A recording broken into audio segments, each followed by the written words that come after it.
Hispano-Medios, perforando tus sentidos. Muy buen día con todos quienes nos están escuchando en este soleado día de nuestra bonita ciudad. El día de hoy está conmigo Paul Bedoya, quien conoce muy bien del tema que vamos a tratar el día de hoy. El día de hoy vamos a estar hablando de animalismo y consumo. Muy buen día, Paul, ¿cómo estás? Muy buenos días, Vane, gracias por la invitación y un saludo a todos los audio escuchas. Claro que sí. Bueno, entonces nos gustaría comenzar hablando un poquito acerca de todo lo que es alimentación y sustentabilidad. ¿Qué es alimentación? Bueno, básicamente es todo lo que necesita y todos los procesos que están detrás para que un ser vivo pueda desarrollarse y llevar una vida plena. Bueno, bajo ese concepto también ya podemos definir lo que es sustentabilidad. Exactamente. La sustentabilidad sería cómo nuestra alimentación, nuestra actitud no afecte a las próximas generaciones. Ok, entonces, ¿de qué manera crees tú, Paul, que el consumo actual de nuestra alimentación está en sintonía de la sustentabilidad que a veces se busca en las corrientes actuales? Claro, es una gran pregunta, es una pregunta que se ha vuelto dicotómica muchas veces. Es decir, nos podemos preguntar, ¿la alimentación poblacional puede relacionarse con la sustentabilidad? Es decir, ¿podemos consumir nosotros en esta época actual la cantidad necesaria sin afectar a las próximas generaciones? Bueno, bajo estos conceptos podemos decir que en ninguna etapa de la humanidad hemos crecido tanto. Desde 1960 hemos sido 3.000 millones y ahora, según algunos cálculos, en el 2018 éramos 7.300 millones. Ahora en el 2020, bueno, sería de calcularlo. Entonces, claro, tomando en cuenta toda esta parte, podríamos decir que contrastando con la cantidad de personas que estamos actualmente en el mundo, sería importante analizar cuánto consume cada uno de nosotros, porque puede ser que simplemente esta población que estamos teniendo ahorita en el 2020, su consumo es mínimo, que está básicamente a la par de los recursos y de cómo está nuestro planeta no pasaría nada, pero sabemos que este consumo es muy exponencial, es muy superior básicamente, así que ¿qué nos podrías decir al respecto, Paul? Verás, la población mundial es más o menos el 70% urbana. Okay. Es decir, que la gente consigue su alimento en el supermercado, en la tienda. Eso de alguna manera no lo vincula con con el producto procesado. ¿Ya? Es decir, ya no sabe de dónde procede la vaca, no conoce la industria, nada más que lo que el Estado le permite. Uh-huh. El Estado actúa de una manera para justificar por qué los alimentos están ahí, bajo precios, bajo calidad, pero no nos justifica si ese animal sufrió o no sufrió, si el animal está bien, si está mal. O sea, confiamos plenamente en un Estado. Exacto, y es muy importante mencionar también que como consumidores a veces no tenemos ni la más mínima idea. En mi caso personalmente puedo decir que nunca he visitado un camal, no conozco el proceso básicamente, simplemente porque realmente no he tenido la oportunidad de ir y tampoco es que he sido como que ha sido de mis propósitos llegar a ir a este tipo de lugares, porque se conoce que obviamente es el lugar donde les matan a los animales para después ocupar gran parte de su carne para el consumo humano. Como consumidor es muy difícil saber en qué condiciones estuvo ese animal, si es que de pronto tuvo alguna enfermedad, si es que estuvo de pronto incluso esa carne en buenas condiciones. Es triste realmente saber que uno llega al supermercado, tú no sabes, hasta incluso existen muchas teorías de que dicen que a veces como que te inflan los pollos o que te pintan Exacto. Cierto tipo de carnes para que se vea mejor. Entonces entra muchísimo esta parte del desconocimiento que a veces uno por ignorancia asume que el gobierno se debería preocupar de todas estas cosas, de regular de pronto que los animales estén sanos para su consumo, etcétera, pero realmente no tenemos ni idea y eso realmente es un poco preocupante. Verás, lo que sucede ahora es que en los supermercados elegimos estéticamente las verduras más bonitas, los pollos más bonitos, que se vean no sé, hasta Burger King te miente y toda la idea. Pero algo que debemos tomar como punto es por qué si hay tanta comida todavía existe desnutrición en el mundo. Exacto, porque existe tanta desigualdad en este sentido. Aquí tendríamos que ver en asunto de contrastes y que todos los recursos no es que están distribuidos de manera igual. Aquí entra muchísimo también la parte de todos estos modelos socioeconómicos que vamos llevando a cada uno de los países, la parte del capitalismo, del comunismo. ¿Cómo están funcionando básicamente nuestras sociedades? ¿Y qué está pasando que apenas un pequeño porcentaje de la población es dueño básicamente de la mayor parte de los recursos? Sí, quizá suene como demasiado hablado y este tema, pero la idea es deconstruir, es decir, volvernos a preguntar lo que ya se preguntaron en 1950 o en 1800 para poder crear lo que esos pensadores hicieron. De esta manera podemos hacernos un montón de preguntas. ¿Cómo es que la humanidad ha crecido tanto? Como dije anteriormente, en 1960 si éramos 3 millones, para el 2018 ahora somos 7.300.000 millones. Entonces, ¿por qué? ¿A dónde está dirigida nuestra especie? Como Homo sapiens, ¿qué representamos para el mundo? ¿Qué representamos para otros animales? Y de esta manera quisiéramos ya tomar el tema llamado el antropoceno. Claro. Explícanos un poquito, Paul, a qué se refiere todo esto, porque si es que una persona a veces nos dice antropoceno, se podría relacionar de pronto con el antropocentrismo, que a veces se habla muchísimo, pero ¿a qué se refiere esto para las personas comunes y corrientes que no estamos tan inmersos en el mundo de pronto veterinario, en el mundo en general, en relación a estos temas? Verán, radio escuchas, el antropoceno está hablando más o menos de cómo es que el ser humano ha influenciado en el planeta. Cómo es que nosotros hemos ocupado los recursos naturales, cómo ha sido nuestra actitud frente a los animales, frente a nosotros mismos, porque en realidad el ser humano es uno de los animales que más han dañado hasta su propia existencia, y de los animales que son aún peor que los leones. Bueno, antropoceno es una palabra creada o estudiada por Paul Krassnett en el 2000 y ganó un premio Nobel. Esta persona se dedicó en realidad a entender hacia dónde está direccionada la humanidad si estamos consumiendo de esta manera los recursos naturales y haciendo lo que le hacemos a los animales. ¿Qué derecho tenemos como seres humanos a consumir una vaca? ¿Qué derecho tenemos nosotros a quitarle a sus lechones a un cerdo? ¿Quiénes somos? ¿Quiénes nos creemos? Claro. Bueno, básicamente aquí sería súper importante mencionar la parte de pensar en los animales. A veces simplemente los vemos como objetos que podemos ocupar, como recursos, como tú mismo estabas mencionando, Paul, que el ser humano básicamente ha sido el responsable de la extinción de un sinnúmero de especies. Entonces, si es que medimos nuestro impacto a nivel medioambiental, es terrible. Somos, en cierto modo, algunas personas dicen que nosotros somos como que una gran plaga o que somos el virus de nuestro planeta, porque básicamente estamos devastando y estamos viendo que, si bien es cierto, nuestro planeta es muy viable para todo tipo de vida, pero nosotros lo estamos transformando básicamente en algo con lo que simplemente podamos lucrar. Muy, muy, muy interesante. Mira, por ejemplo, se dice que los animales más grandes fueron los primeros en extinguirse, por ejemplo los mamuts. En este caso, nuestra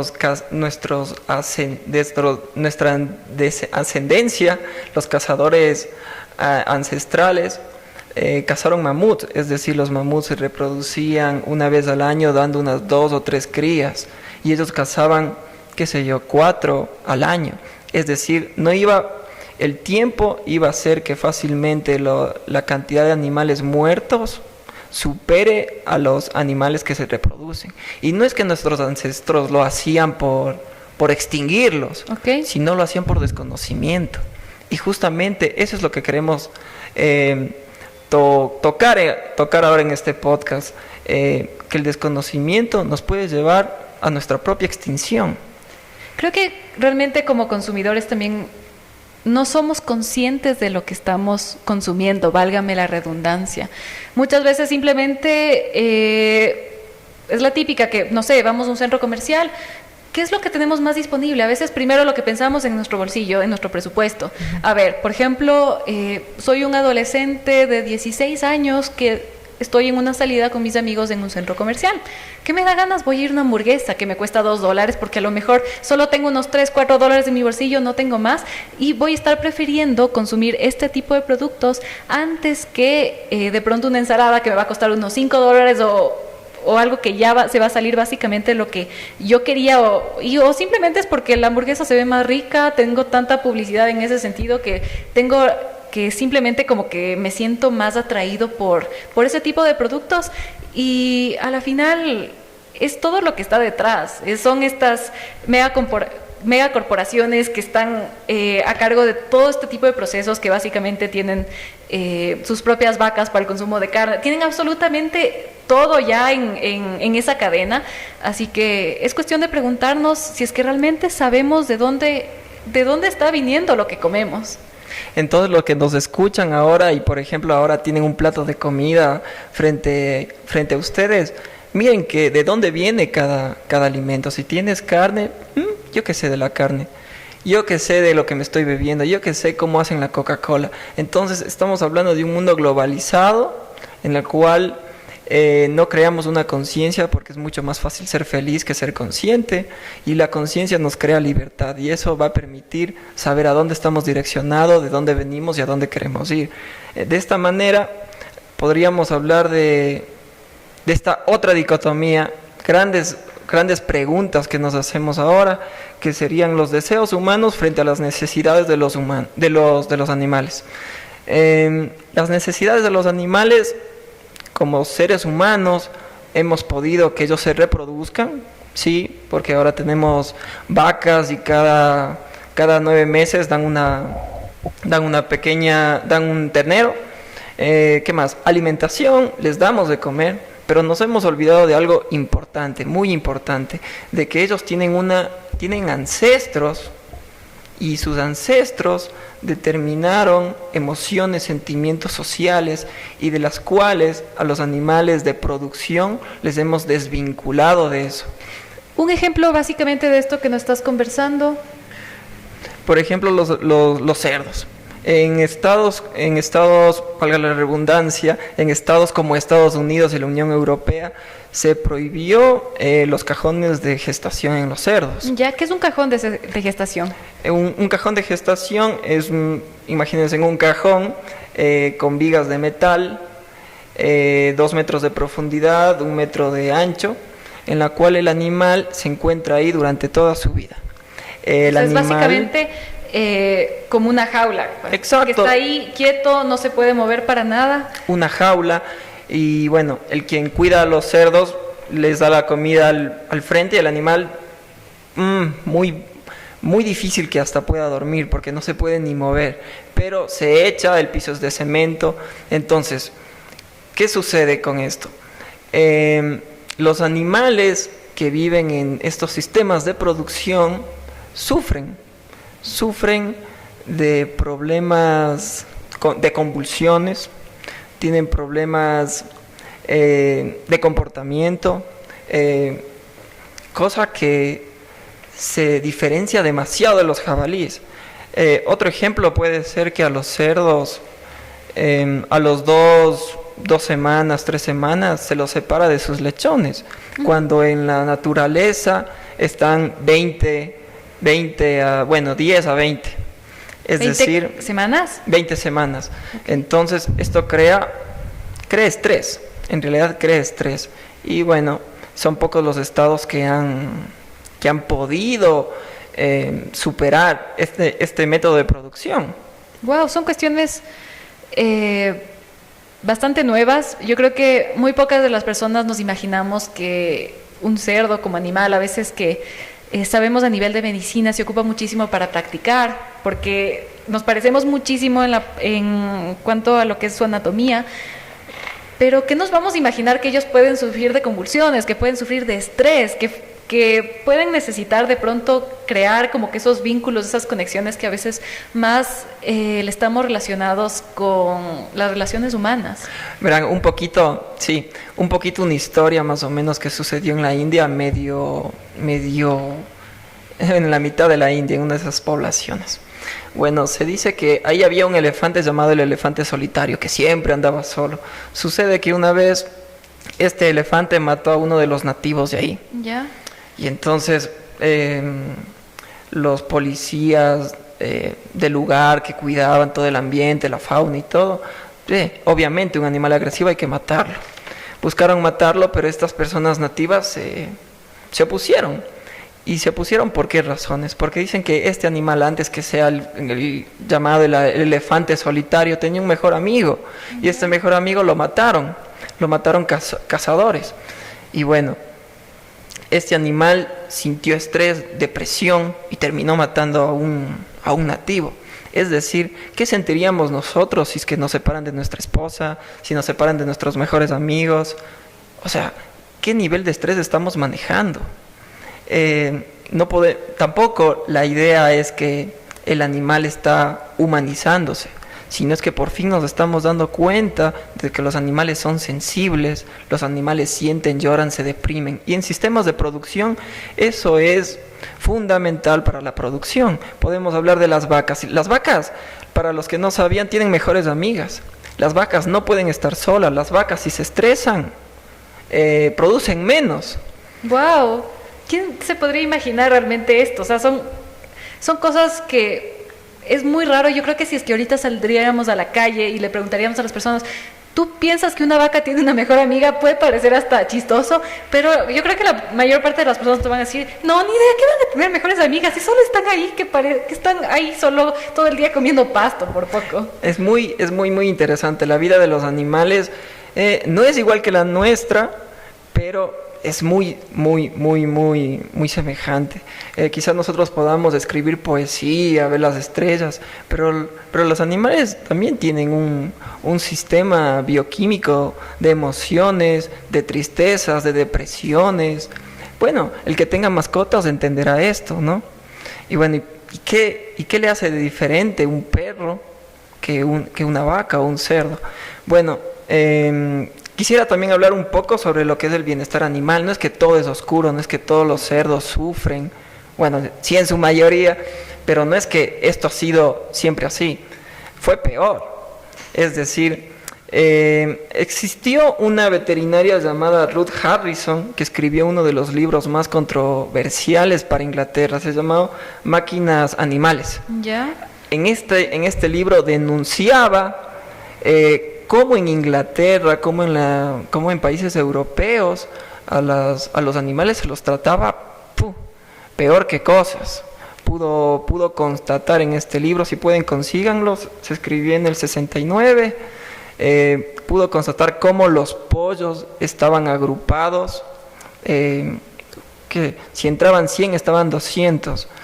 Cómo los animales eran muertos salvajemente, cómo a muchos toros se les cortaba los cuernos. Y bueno, este libro, este gran libro, permitió que se creen el bienestar animal.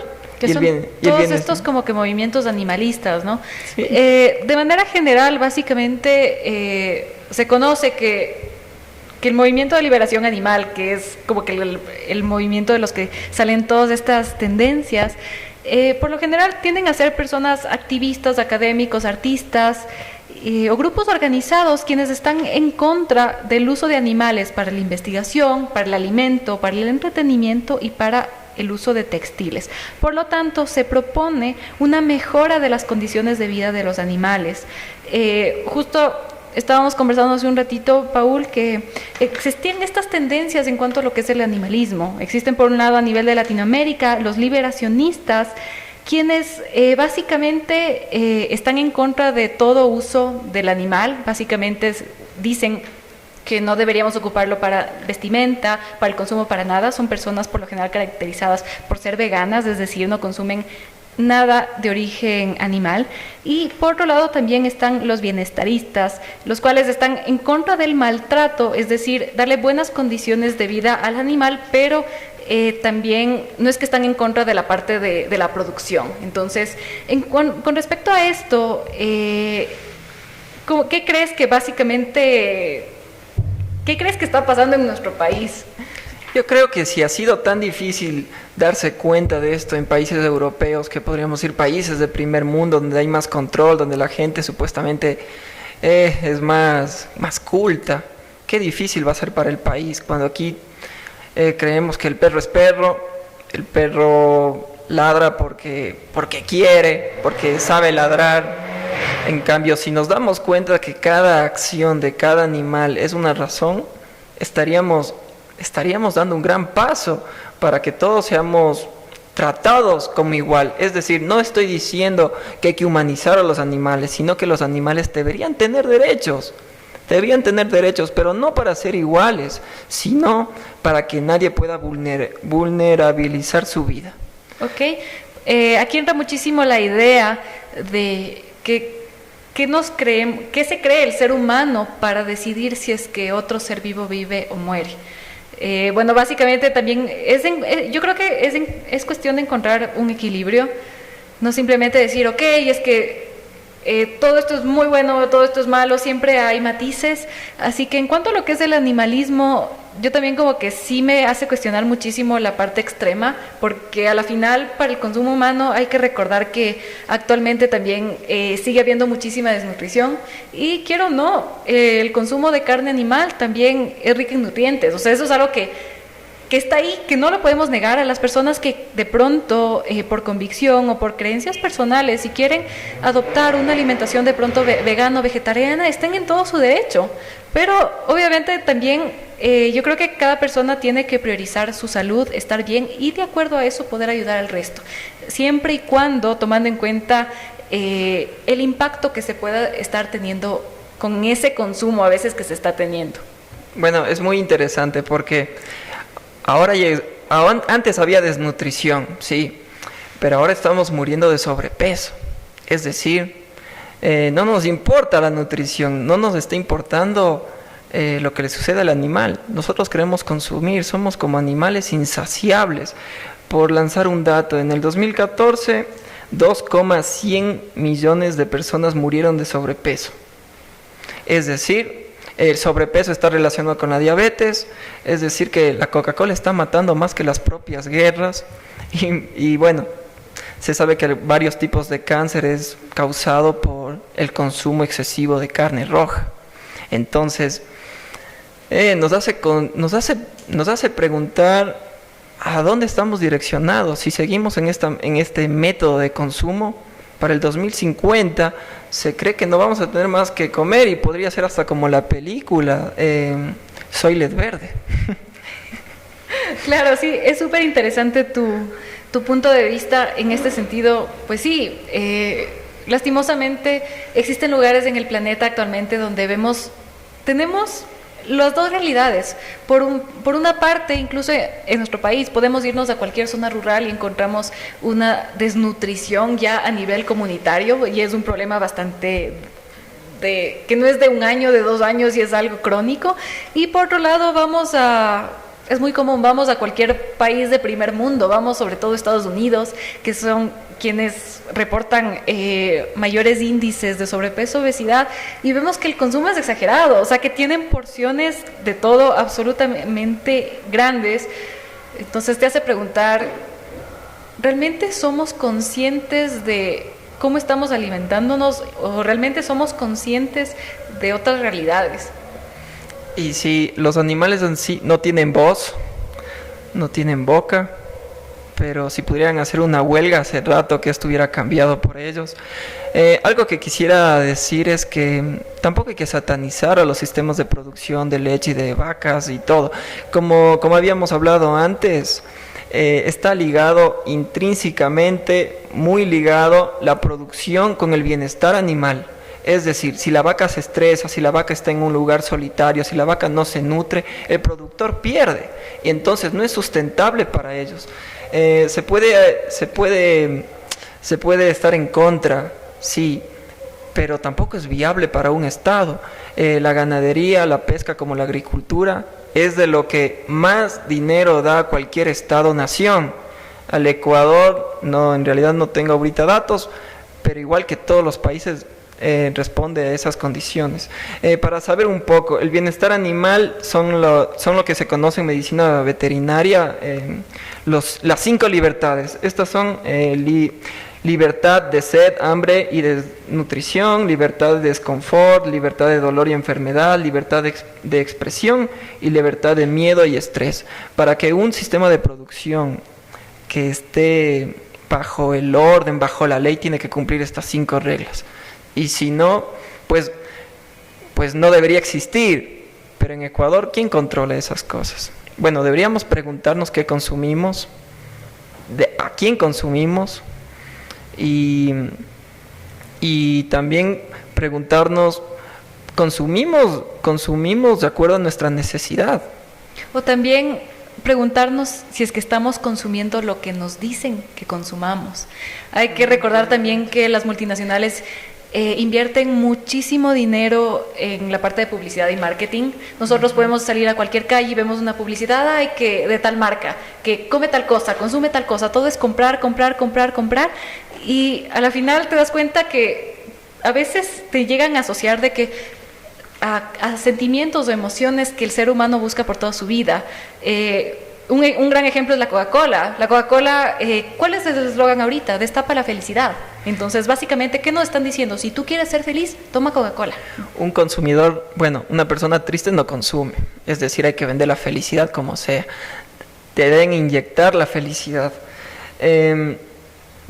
Siguiendo con este tema del animalismo, a mí me hace preguntarme, porque muchos de los argumentos que tienen los activistas de este movimiento es que no se debería consumir incluso lácteos, y algo mencionamos de todo lo que es la industria ganadera, pero en el caso de las vacas específicamente, que son animales bastante complejos, de lo que se tienen como 2 o 3 estómagos, ahí corrígeme si... 4 estómagos, ahí sí, tú eres el experto, y básicamente sabemos que este es un animal que... Bueno, el argumento dicen que a lo mejor usan estas como máquinas para extraer la leche, que no les tienen como que condiciones dignas, que están en un espacio las vacas muy reducido, que básicamente no ven a nada más que no sea básicamente las personas que están controlando que la producción esté bien, y que a veces hasta incluso les tienen el mismo lugar con sus propios desechos, ni siquiera les limpian, tienen enfermedades. Entonces, ¿qué tan real es todo eso que a veces se habla y que no sabemos qué mismo?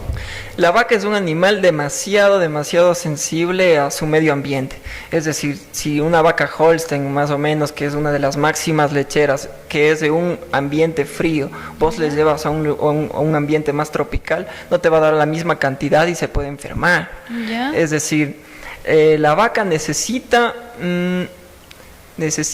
cuidados específicos, especiales. Hay una enfermedad que se puede dar en las ubres, que es la mastitis, que es provocado por el estreptococo tipo B.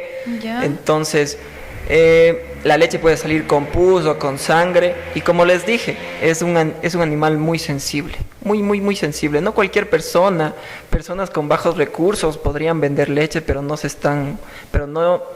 te pueden justificar si están teniendo un buen trato.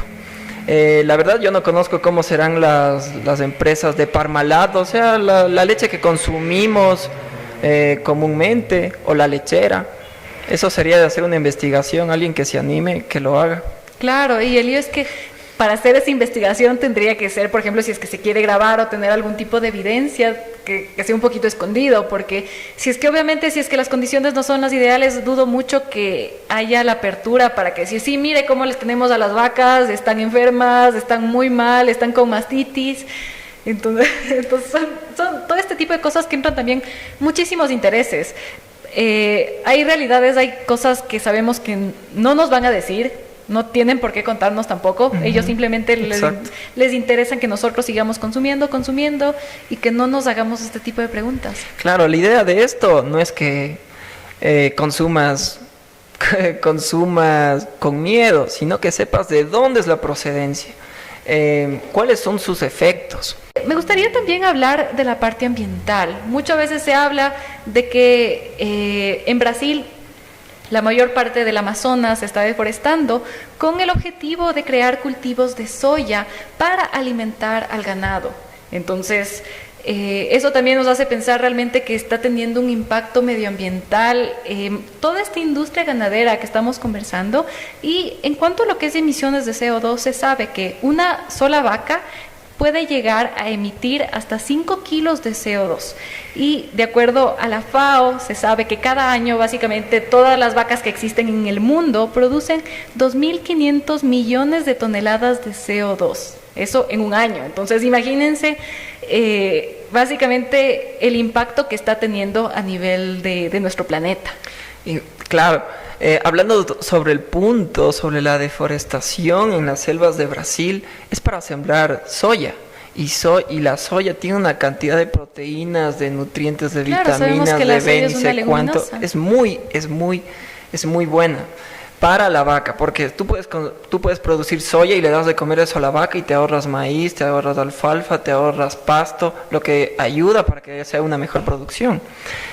La otra cuestión, y creo que quedaría para otro podcast, que sería una pregunta abierta, una pregunta, un planteamiento, una idea, es que la globalización y las empresas están manejando más al Estado que el propio Estado. Las empresas regulan al Estado. Sí, bueno, básicamente sabemos que muchas empresas tienen muchísimo más poder económico. Entonces, básicamente, si es que esas empresas deciden, no, sabes que ya cerramos todas las fábricas que tenemos en determinado país, va a afectar de manera negativa a la economía de ese país. Entonces, ahí básicamente el gobierno va a decir, ok, lo que justo estabas mencionando hace un ratito, de que ¿cuántos empleos básicamente se estarán perdiendo? ¿Cuántas personas estarán teniendo inestabilidad laboral en ese sentido?